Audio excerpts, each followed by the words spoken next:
Good afternoon and welcome to 3 o'clock with SOC. My name is Maria. I am a youth coordinator at SOC and I will be your host for today. Just give me a second while I welcome our Spanish-speaking guest. Muy buenas tardes y bienvenidos a 3 en punto con SOC. Mi nombre es María, soy la coordinadora del grupo de jóvenes con SOC. Hoy nuestro programa es en inglés, pero ofrecemos traducciones al español. Para escuchar la traducción puede llamar al número que aparece en la pantalla, que es 646-749-3122 y la contraseña es 779-328-221. Okay, so we're going to continue with our show in English and some other reminders. There is a link to our past recorded episodes on our Facebook and YouTube page, so feel free to check those out. I'd also like to give a quick shout out to Travis for doing comments today for us. Thank you, Travis. Another reminder to complete our SOC survey. We want to hear your thoughts and opinions on our forum. We are also open to any suggestions or topics you'd like to see on here. And then a reminder that all of our SOC staff is working virtually from home, and that is why you see us on the screen without masks at this time. Although we are working from home, SOC is still here for you. You can reach us via email at soc@socmilwaukee.org or call us at 414-672-8090. You can also check out our website at socmilwaukee.org. Lastly, I'd like to share a disclaimer that the views and opinions shared today do not necessarily reflect those of SOC. So before I continue with our announcements, I would like to invite you all to comment just to see who's all here with us today. So I see the SOC youth group already tuned in. Hello, Jasmine, Kimberly, Ariana, Leroy. Thank you for watching. So I'll continue with some announcements. Today is our youth organizing day. For our special segment, we will have a pre-recorded interview with Jessica Munoz from Sojourner Truth Center to talk to us more about the programs they offer. And the reason we chose this interview is because February is the month of teen dating prevention awareness. Teen dating violence prevention awareness, sorry. It is also Black History Month, and to honor that, we will have 3 of our youth present on a Black historical figure. This will be part of our SOC feature for today. So before we move forward with our interview, I'd like to go over what the rest of the week looks like for our forum. On Wednesday, we'll have Marlena Jackson, the interim commissioner of the Milwaukee Public Health Department. On Thursday, Dr. Perez and Carrie from 16th Street Behavioral Health Clinic on National Avenue. And then Friday, Carrie Cooper, the principal transportation planner from SORPAC. So we hope you can all join us for the rest of the week and get more information from all the amazing guests we have booked. So we're going to continue with our guest segment now. We will be showing an interview that I had a couple of months ago with Jessica Munoz from Sojourner Truth Center. It was actually an interview that I appear on, and also our community organizer, Travis, is on as well.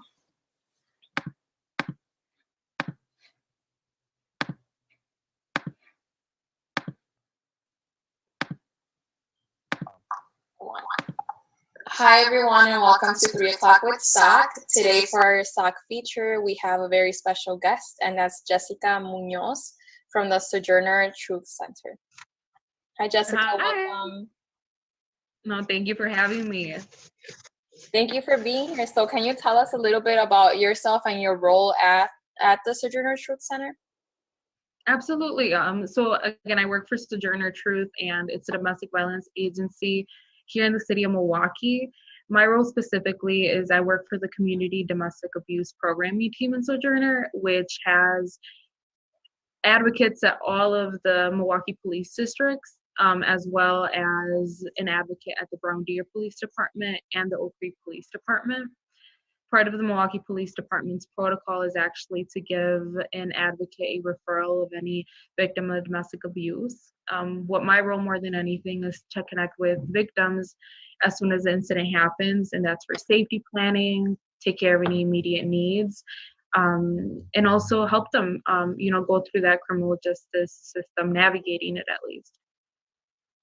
Okay, thank you. Could you give us a little bit of kind of just tips of what people can do that are experiencing abuse, and what like families, friends or neighbors can do to help with those situations? Yeah, absolutely. I think that anytime that we see any of our loved ones going through abuse, it's difficult. And being more than anything, I think being supportive, giving anyone a safe place for them to share what they're going through, encouraging them to talk to someone. I think so important that we might not have all the right answers. We might not know what it is to report or to not report, or even what services are available. Encouraging them to talk to an advocate at least. And also, one of the most important things is to keep whatever that person says in between yourselves. Never talk negative about what person's going through, about even the abuser, because you never want to push that person away. And it's definitely a time where that person's been vulnerable. So definitely maintaining an open contact, just letting them know that you're available to talk whenever it's needed. Okay. Travis, do you want to go ahead and ask Harrison?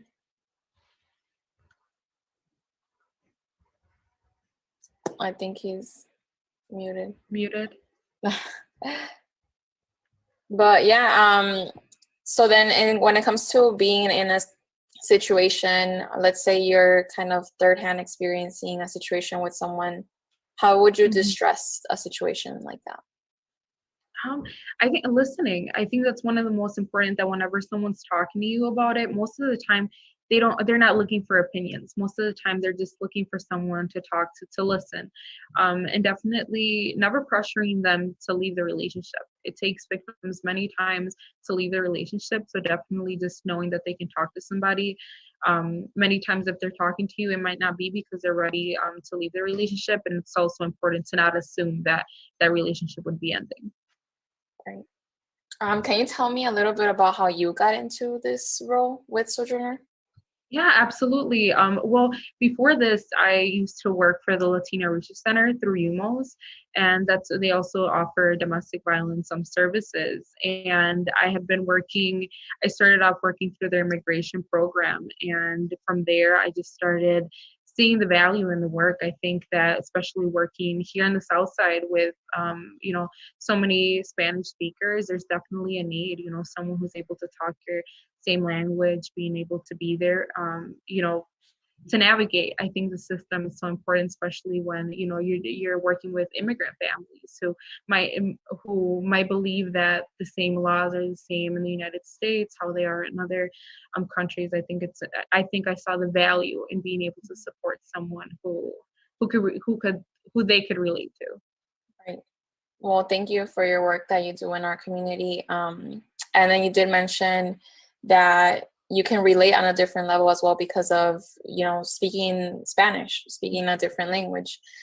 So which brings me to my next question is like, how can people get in contact with you and the Truth Center, but also what services do you provide in different languages? So if starting off with our services, all our services are completely free and confidential to everyone, and anyone can access our services regardless if they reported a crime, or if the abuse is physical, emotional.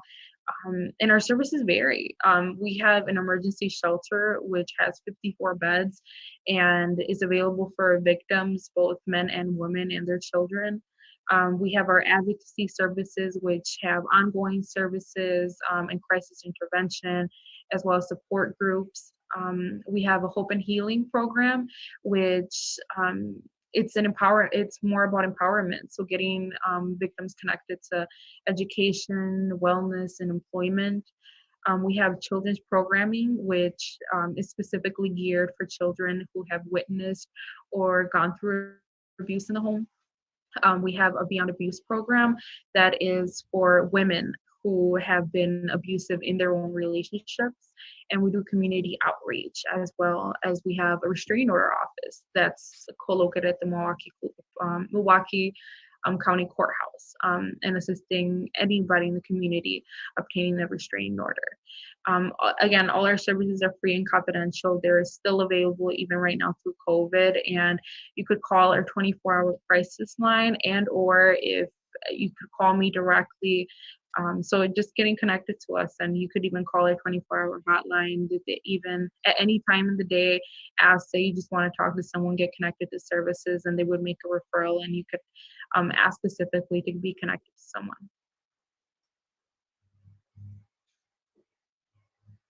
Sorry, I just realized I was muted.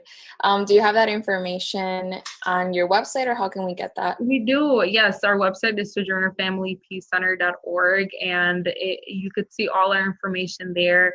Our 24-hour line is 414-933-2722, and 24 hours, 7 days a week, 365 days a week, trained advocates at all times. Perfect, thank you. Any other questions, Travis, that you can think of for Jessica right now? No, I think that went well. I don't know, was she freezing during the video, or was your video frozen, or? Not for me. No? Okay. All right, this might have been mine. No, I think that was very helpful and informational. Jessica, is there anything else that you'd like to mention or talk about? No, not necessarily. I think we covered a good aspect of it all. I mean, unless you'd like me to talk about, there's certain things that have changed, like how services look. For instance, like restraining orders, the process of obtaining a restraining order looks completely different. So if you'd like me if you want to talk a little bit about that. About the restraining order, yeah. So because there's always misinformation out there about that. Absolutely. So if you want to. Yeah, there's so much misinformation out there, and like there's even misconceptions that people aren't getting arrested, and why call the police if someone's not getting arrested, which domestic violence is a mandatory arrest, so they're getting arrested for domestic violence. Restraining orders, before COVID, you would have to file for that restraining order in person. There was no other way to obtain that restraining order, but right now, the Milwaukee, our office at the courthouse is only working through phone. So you'd be able to obtain a restraining order over the phone. You would have to call the restraining order office, place yourself by calling, leaving a message with your name and number. You would place yourself on the list, and they're calling people in the exact same way that they received the call. And once they're giving you a call, you petition over the phone. You would still have your injunction. So after having that temporary restraining order for 2 weeks, you would go in person. So that is one of the court hearings that's happening in person. But another way to do it, other than over the phone, because some people need it right away, they can't wait to receive that call back, and usually that call back is within a day. So you could leave a message today, but most likely you won't receive that call back until the next day. You could petition for that order through the Wisconsin e-filing system. The only way you can petition it is through a computer. It has to be a laptop, a desktop. It can't be over the phone. And the reason it can't be over the phone is because that order has that you have to petition. When you make the petition, the forms, they're on PDF forms, and you can't do that over the phone. You can't do that on the cell phone. So a lot of people try over their cell phone, but it's not gonna, you could go through all the process, you could make your account, but it won't let you follow through unless you actually upload the forms in that specific way. Has this been a challenge though, because it is in PDF form? I don't think a lot of people have access to. Yeah, you know what, it has, and it's been a challenge, I think, more than anything, because a lot of people don't have access to the computers, sometimes, Wi-Fi, things like that. So it really has been a challenge. I think navigating it, at least, especially at the beginning when it was fresh to everyone. I had to learn. We all had to learn how to file for the restraining orders online, and it's not the easiest process. I think there's a lot of legal terms, and once you start, you do them more often, you start getting familiar with them. But for someone who's petitioning for that order for the very first time, it is a very I don't want to say it's, you have to read everything, that fine print, everything, because it won't let you move to the second step without following every single step beforehand. I think now people have learned to navigate it a little bit better, as well as we have, because I think when COVID hit, none of us were experienced in this. It was something that was brand new. And even now, it's something that we're still learning to navigate. Some people just, they'll try and they'll give up and they'll call a restraining order office, which is okay too. That's where we want to assist. We want to help petition for those restraining orders. Are any other services that have changed due to COVID? Well, all of us are working remotely. You know, right now, most of us, if not all of us, are continuing to work remotely. Support groups have gone through Zoom calls now. A lot of our counseling services also, they're being seen also through Zoom. Charging conferences with the DA's office, they're not in person anymore. Everything for the charging conferences, the district attorney's office are calling victims over the phone. They're no longer ordered in. So a lot of things, because of COVID, everything looks different since March till now. Everything, and we have no sense of when that's going to go back to normal. Okay. Any services that haven't like been taking place, or you guys have just been adjusting it to kind of virtual? No, we've really had to adjust to doing everything pretty much virtual. I don't think any of our services have been taken away. We're still accepting people at the shelter. There's people are leaving and coming from the shelter, so as long as space is available, your victims and their families are able to enter shelter. Okay, that's perfect. Well, thank you. That's all the questions that I have for you. And then we'll also put all of your contact information in the comments, so feel free to, if there's anything else that you want to provide us with, we can put that in there as well. Yeah, absolutely. And you know what? I think I'm going to go ahead and provide you with my work cell phone number. I think the number that you might have for me is my desk phone number, which is still a number that works. But just, I think right now the best way to reach me is my cell phone. So put my cell phone down. Perfect. Can you just give it to us now, and then we'll just 414. It's 414-708-4158. Okay, thank you. No, thank you.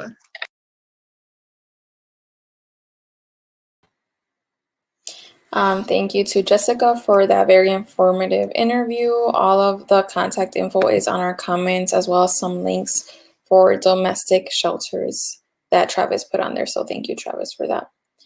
Next up, we'll go with our COVID-19 update, which is a video of Marlene that she's going to be explaining vaccines to us.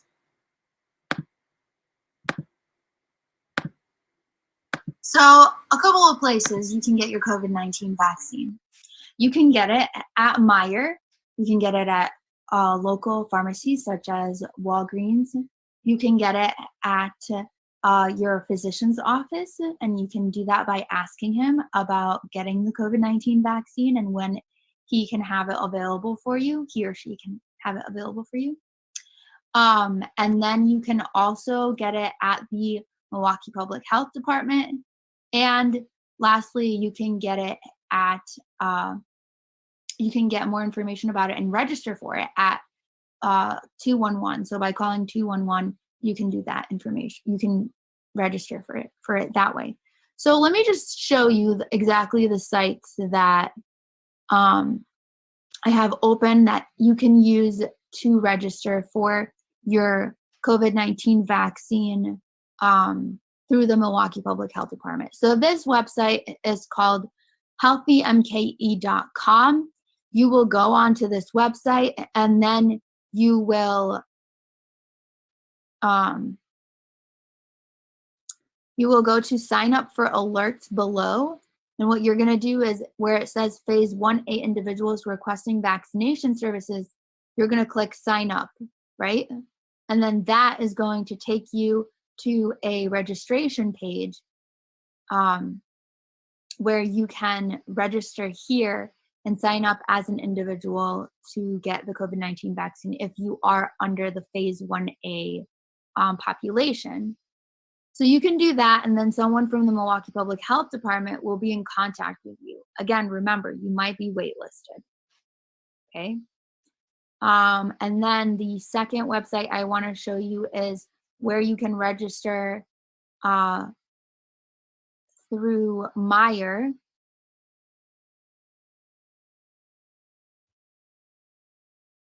So you can register to get your flu COVID-19 vaccines at Meijer, but also if you go down, you can register for the COVID-19 vaccine at Meijer. So what you are going to do is you're going to click this registration section here in red. And then essentially how Meijer has it laid out is when they have vaccines available, Meijer will text an invite link to you with the available clinic dates and times. To reserve your place, you're going to respond to the invite link with one of the following options. You're going to click I accept. Meijer will then reserve a vaccine for you, or you click I defer, which means I cannot attend this clinic, but keep me on the list for future clinic offers. Or you can click remove me, so you're no longer interested in receiving the vaccine and you want to receive it elsewhere. So many COVID-19 vaccines are 2 doses. To get the full benefit of the 2-dose vaccine, it's important that both doses are given at the correct time.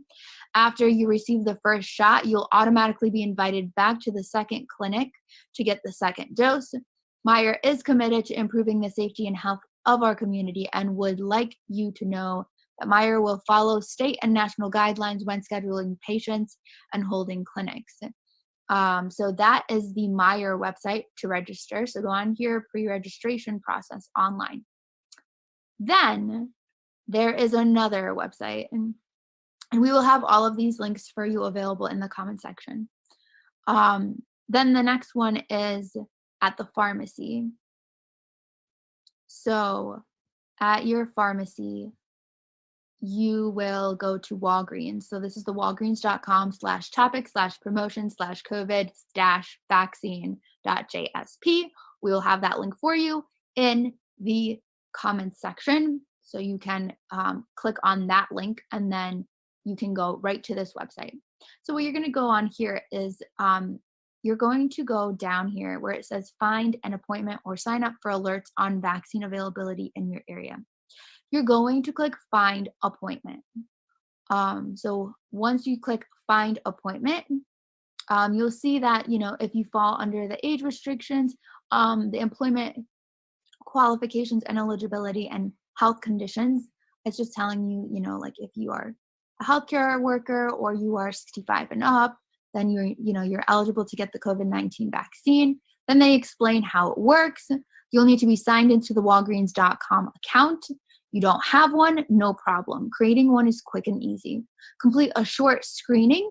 If you're eligible, you'll choose a location and time for your COVID-19 vaccination appointment. If you're receiving a 2-dose vaccination, you'll be able to schedule your second dose after you receive your first vaccine. If you feel ill on the day of your vaccination, please reschedule your appointment when you feel healthy and well. We don't want anyone going into their appointment and being sick with COVID. So just be sure of your symptoms before you go in. And then, they explain everything for you. And then they say, for your appointment, please arrive 15 minutes early and bring the following information: your appointment confirmation email, your COVID-19 vaccination authorization form with your registration code if you have it, your state ID, valid driver's license, or other government-issued ID, your work ID or other document to show proof of employment for healthcare workers, frontline, and essential workers only, your medical and or pharmacy benefit insurance card, and then you can download and print and complete the vaccination consent form, which they have a link to right here. If you don't bring the completed form, you will need to complete it at the pharmacy before your vaccination. So, which means that, they will have that available for you. So you're going to click get started. And then it's going to take you here. You're going to make an account, and then you're going to log in, and it's going to ask you all of these, health questions regarding COVID-19 and, your eligibility. And then you find a clinic near you and you sign up. So once you do those three companies, and also talk to your provider when the COVID-19 vaccine will be available, so they will put you on their list. Once you do those 4 things, then you will be eligible to get the COVID-19 vaccine at a quicker rate, right? So now you are on the wait list for those 4 places. Then you will probably be called by one of those individuals in the next coming like few weeks in order for you to come in and get your COVID-19 vaccine. It is, likely that we will probably be getting more COVID-19 vaccines with the new presidential administration. But in the next coming weeks, we will see what will be happening. I suggest to do those things that I informed you of, to register to all of those places, so you will be on the list and you will get your COVID-19 vaccine right away instead of having to wait longer. So that is my COVID-19 update for you guys for today. I hope you have a great rest of your day. Thank you. Thank you, Marlene, for that update. So next up, we have our civic update. As a reminder, Gabe will be coming on live to share some information with you all. Yes, so today is the spring primary election, meaning that those that are on the ballot today are going to be voted for, and then the top two from this election will then move on to the April election. So I just want to share with you who is up for office in this primary election. For the SOC district and the districts that make up the South Side, the only major office that's up for election on the ballot for this primary is the Superintendent of Public Instruction, but there will be more offices up for election in the April election. So keep an eye out for that, and we'll definitely be sharing more info on those other positions that are up for election in April. But for today, I just want to explain a little bit about, again, what is the Superintendent of Public Instruction, so that you can get an idea of the importance of this position in public education in Wisconsin as a whole. So we have the State Superintendent of Public Instruction. What do? They head the Wisconsin Department of Public Instruction. They oversee public schools and libraries. They seek and promote ways to improve schools. They evaluate performance of schools. And this is an office that is elected for a 4-year term, and it's nonpartisan, and they have no term limit. So they have 4-year terms, but it can be in an unlimited amount of terms. And then this superintendent is the head of the Department of Public Instruction. So let's talk a little bit about what this department does. The Department of Public Instruction provides guidance and technical support to public schools. It reviews and approves library staff, school administrators, and educator training programs and licenses. This department ensures that school districts meet their responsibilities to students with disabilities. It also proposes a state education budget to the governor, distributes funding to public schools and libraries, and then also administers the Wisconsin Educational Services Program for the deaf and hard of hearing and the Wisconsin Center for the Blind and Visually Impaired. And just a quick way to analyze, how do you decide who to vote for? First, you got to think about what issues are important to you, what qualities you're looking for in a leader, and which candidate's priorities align with your own values. And there's a really cool tool that the League of Women Voters has created. It's a voter guide that you just put your address in, and it lets you know what is going to be on your ballot and explains what that office or position is, what the responsibilities are. So I'll share with you real quickly how you can navigate that website. It's very easy. So you just go to vote411.org, and that link will be in the comments.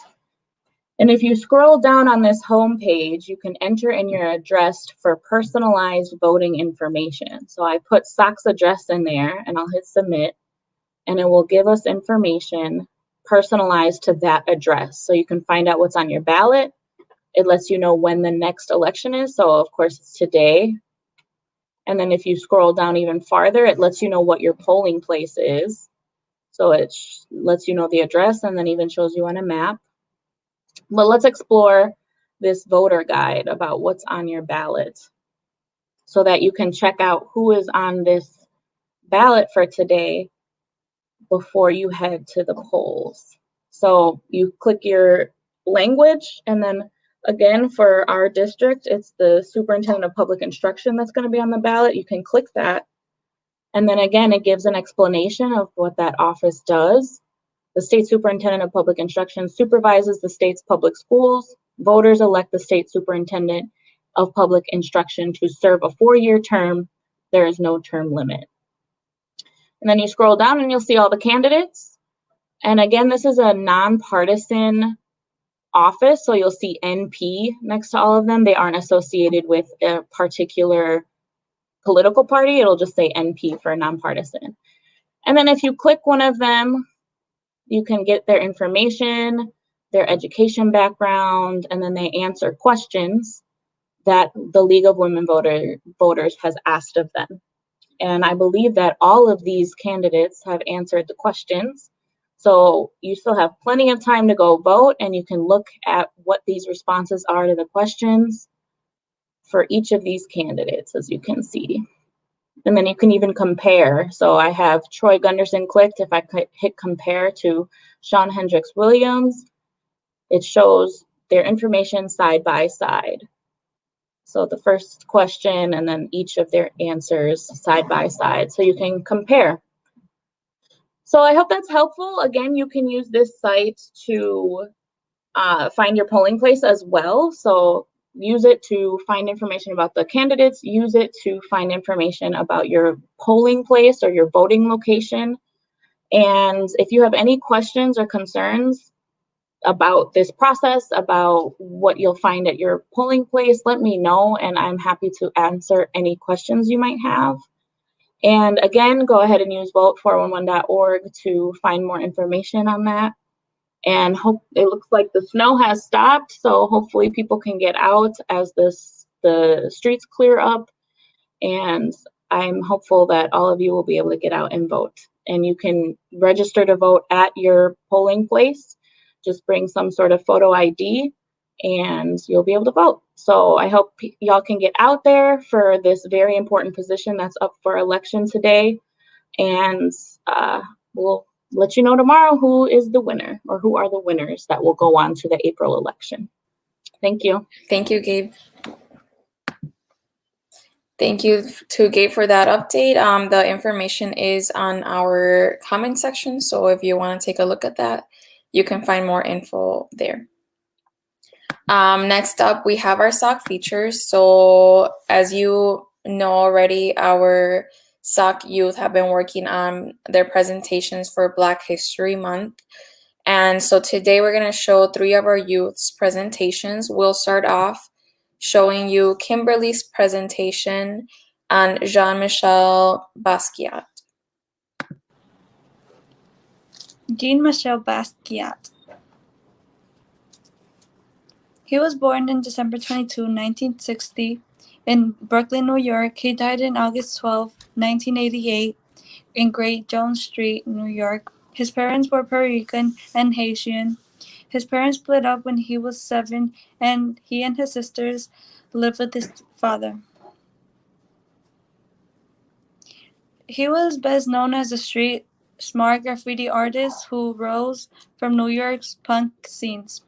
He gained fame during the late 1970s as part of the graffiti duo known as Samo, which combined elements as the hip-hop, punk, and street art movement.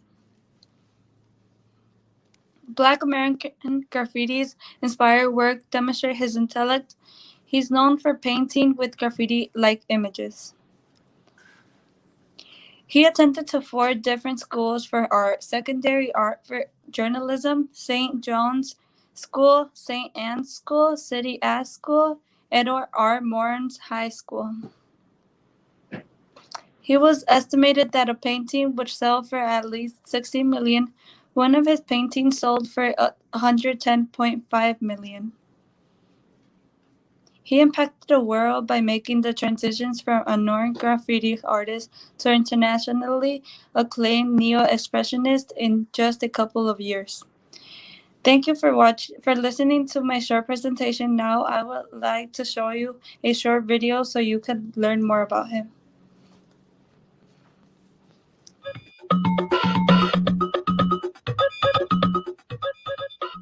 Jean-Michel Basquiat arrived on the New York art scene in 1979 And when he died, tragically of a drug overdose in the summer of 1988, he had become an international art superstar.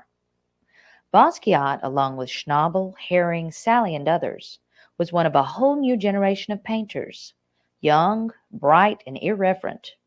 And when the New York Times wrote about these new artists in 1985, it was his picture they chose for the cover of their Sunday magazine. After much coaxing, Jean-Michel reluctantly agreed to let Art New York interview him in the spring of 1983 in his loft on Crosby Street. Shot in a verite style, this interview captures his spontaneous, playful nature, often seen in his work. Where do the words come from? Real life books, television. Yeah, and you just skim them and start including. No, I mean, when I'm working, I hear them, and I just throw them down. Oh yeah. Well, I mean, things like Punic Wars. I remember that was in one of your. Oh, that was from a guidebook on Roman history. And you had been reading it, and. Well, it wasn't that long, that actual history part of it. It's like, history of Rome in 5 pages, Yeah.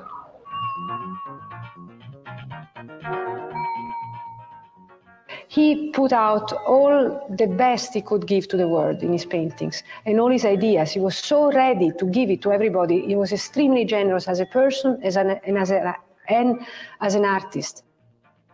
There's one thing he was definitely serious about.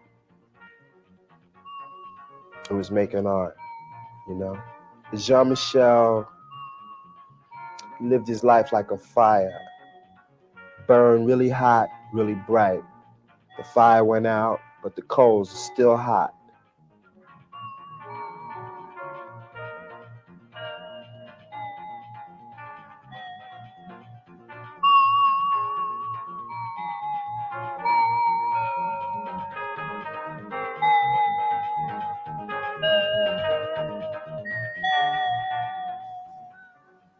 It just had a jump and a snap and a snarl to it. That was really new, really accurate to the moment, and eloquent.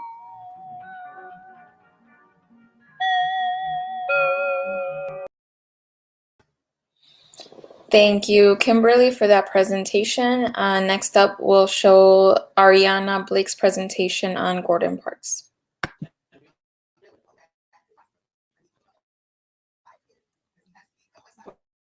Gordon Parks. Who is Gordon Parks? Gordon Parks was an African-American musician, photographer, writer, and film director. He became known for documentary photojournalism in the 1940s through the 1970s. Those documentaries were mainly towards civil rights, poverty, and African Americans. His idea was to change the world. He wanted to cut through the racial stereotypes, racial barriers, and anything that didn't bring races together as one. How did Gordon Parks' journey start? Gordon Parks impressed the clerk who recommended that he work for a fashion magazine. Gordon wanted to do it and simply convinced Marilyn Murphy to give him his first shoot at her department, St. Paul. Gordon was born into poverty in Fort Scott, Kansas in 1912. Parks has always been interested in photography ever since he'd seen migrant workers on magazines.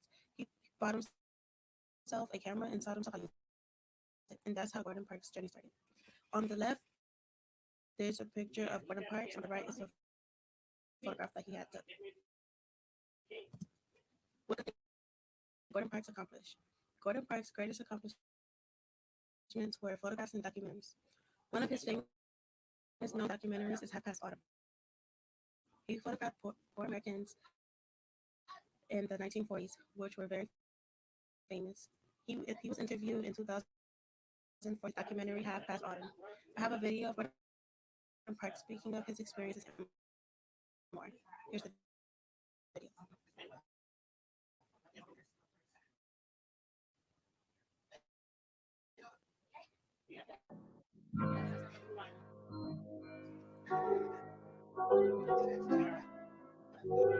A weapon against bigotry, against discrimination, against poverty, against just about anything that I disliked about the universe.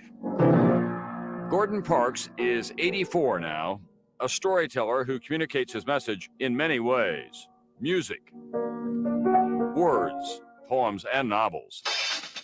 Films. He was Hollywood's first black director. Remember Shaft? That was his. But Parks will always be best known for his photographs, using his camera to capture hunger, hatred, poverty, and pain. Also, beauty. Do you have a single favorite picture? That's a picture of Ella Watson, the charwoman, standing before the American flag in Washington, D.C. in 1942. Parks snapped that shot on his very first day as a government photographer. He called it American Gothic, the same name as the famous painting that inspired him. She had her mop and broom, and I stopped her. I said, could I photograph you? For the next half-century, including 22 years as Life magazine's first black photographer, Parks would ask people around the world the very same question. His camera capturing black and white, rich and poor, the famous and fashionable, crimes and punishments. There has been enormous progress made in America on racial issues, but we've got a long way to go. A terribly long way to go. Yeah. Mm-hmm. The bigots are still around. I waltz around them, puncture their egos when I can, do what I can to get rid of them and my work. And much of that work is now on display at the Corcoran Gallery of Art in Washington, D.C. Did you, A, ever think you'd get to be 84, and B, ever think you would find yourself at this place as a venerated American artist? I didn't have time to think much about that in the early days. I was too busy surviving, really. And I know I had a mother and father and 14 brothers and sisters who wanted a lot out of me because I was the youngest. And I didn't want to disappoint them. Didn't want to disappoint myself. Gordon Parks has slowed down now, but he's not stopped. A father, a grandfather, married and divorced 3 times. He's still making music, writing poems, still taking pictures, colorful and abstract. I'm more creative than I've ever been in my life. If I were to feel that I had arrived, that would be all over.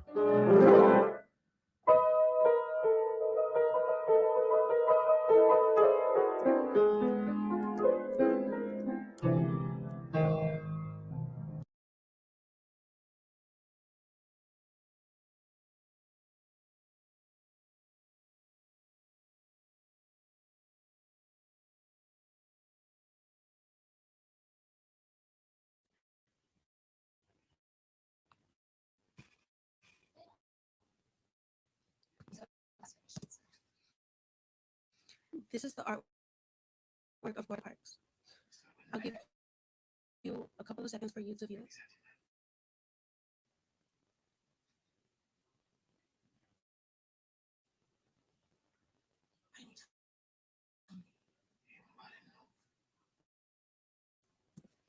The last of Gordon Parks. Sadly, Gordon Parks passed away in March 2006. He died of liver cancer, but did live a great 94 years. He passed being a good inspiration to many people, activists, and etc. He wanted to make change in the world, and so he tried to make it happen. He left a good impression on himself. Gordon Parks was an amazing man. Thank you for viewing, and these are my sources. Thank you, Ariana, for that presentation. I do want to apologize for the audio. We were having some technical difficulties, but I hope you guys were still able to hear that or at least read the presentation slides. So next up, our last youth presentation for today will be Juan's. May C. Jemison by Juan E. Samaripa. Early life. May C. Jemison was born on October 17, 1956 in Decatur, Alabama. Her parents were Charlie Jemison, who was a carpenter and a roofer, and Dorothy Green Jemison. She's the youngest sibling with a brother named Charles and a sister named Ada. When May was 3, her family moved to Chicago, Illinois for better educational opportunities. In her free time, she enjoyed reading books at her school library. She would read books about all kinds of things, including astronomy. In Chicago, she attended Morgan Park High School, where she determined she wanted to be a biochemical engineer. She graduated in 1973 as an honor student with the National Achievement Scholarship to Stanford University. While attending Stanford, she enjoyed doing extracurricular activities such as dance, theater production, and serving as the head of the Black Student Union. In 1977, she obtained a bachelor's degree in biochemical science, and after graduating, she entered Cornell University Medical College. After getting her MD in 1981, she would intern at Los Angeles County and the University of Southern California Medical Center, and she's on the picture on the right.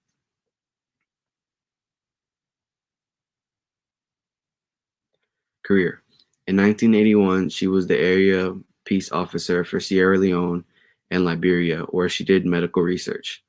After returning home, she completely changed her career and decided to apply for administration for NASA's astronaut program. It got delayed for a year, but when she applied next year, she was accepted, and in the selection year, only 15 out of 2,000 were chosen. On July 4th, 1987, she was admitted to the program and became a science mission specialist. On September 12th, 1992, May flew into space along 6 other astronauts, riding the Endeavour on mission STS-47. After 190 hours in space, she returned. After leaving NASA in 1993, she started the Jemison Group, which researched and developed new technology. Accomplishments. In high school, she won a National Achievement Scholarship, which allowed her to attend Stanford University.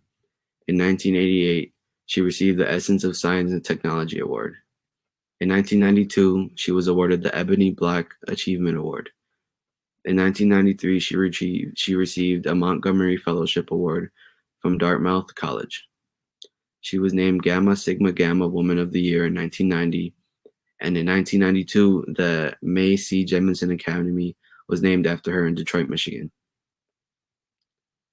Significance. May C. Jemison was a very significant figure because she was able to show empowerment in the Black and female communities. She was the first Black female to go to space, with the first Black person being Juno Bluford in 1983. She was able to prove a lot of people wrong and empower more women to do things that have never been done before. Thank you for listening to my presentation. Thank you, Juan, for that informative presentation, and thank you to Kimberly again and Ariana for their presentations as well. Next up is our SOC promo video with Marisol. Has this live forum been informative and useful to you? What part of the forum could be improved or changed to make it better? Please take a quick survey that's located in the comments section so that we can keep 3 o'clock with SOC going for residents. Thank you for tuning in. Thank you for that. And again, the survey link is on our comments. If you can go ahead and give us your input on the SOC forum. And lastly, we're almost done, so I'll just continue with some reminders again. So tomorrow is our Spanish Day, and we'll have Marlena Jackson, the interim commissioner of the Milwaukee Public Health Department. Thursday is our COVID-19 Day, and that will be our guest, Dr. Perez and Carrie from 16th Street Behavioral Health Clinic on National Avenue.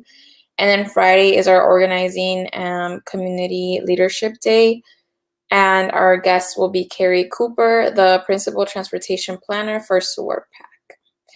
So I hope you can all tune in the rest of the week at 3 o'clock. And we'll close off with our partner and funder thank yous. Hello, SOC viewers. My name is Angel Hope, and I'm a youth organizer at SOC.